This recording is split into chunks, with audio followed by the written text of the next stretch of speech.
Suatu ketika Yesus pernah disuruh melempar seorang wanita yang bernama Maria karena dianggap dia pendosa, disuruh melempar.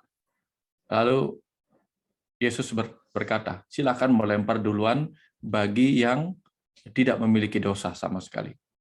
Dan semuanya tidak berani melempar. Termasuk Yesus pun tidak berani melempar. Nah, artinya apa? Bahwa kita ini semua memang pernah melakukan kebaikan, pernah melakukan keburukan. Karena itulah kesempurnaan kita yang harus kita terima apa adanya. Pernah kita melakukan hal yang buruk, pernah kita melakukan hal yang baik. Cuman ketika kita ingin hidup sempurna, yang kita pentingkan adalah bagaimana segera kembali ke titik tengah.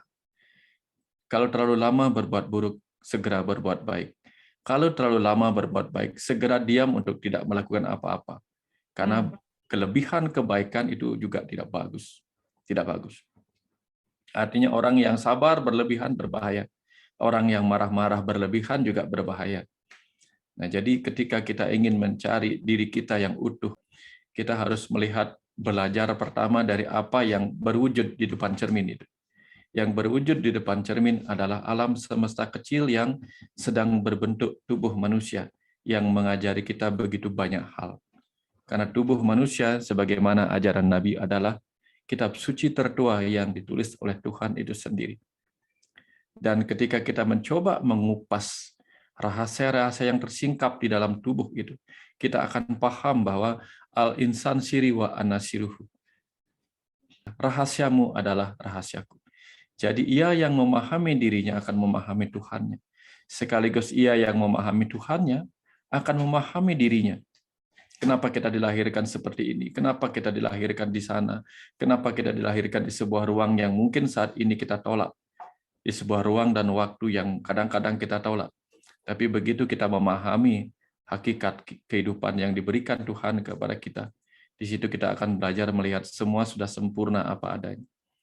Ketidakutuhan kita melihat diri kita adalah sama artinya kita tidak melihat kehidupan dan dunia ini secara utuh apa adanya. Tetapi ketika kita masih juga mengeluh tentang kehidupan ini, malah menyalahkan Tuhan, malah menyalahkan apa yang tidak kita sukai, tanda-tanda kita tidak menggunakan sebaik-baiknya hasil adaptasi dan evolusi terbaik yang sudah kita miliki sebagai tubuh manusia ini.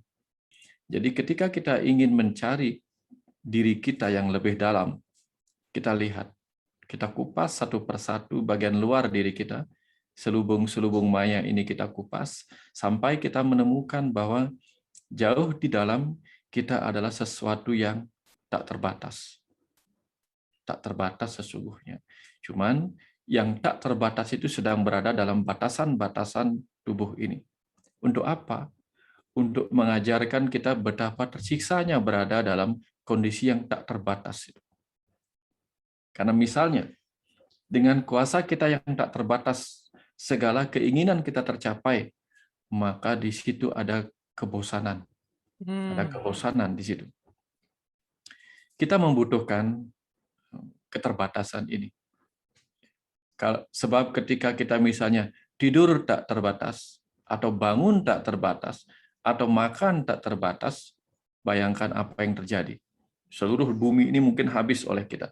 Sementara ketika keinginan kita saja sudah tak terbatas, atau mungkin sulit dibendung untuk dibatasi, itu sudah berbahaya.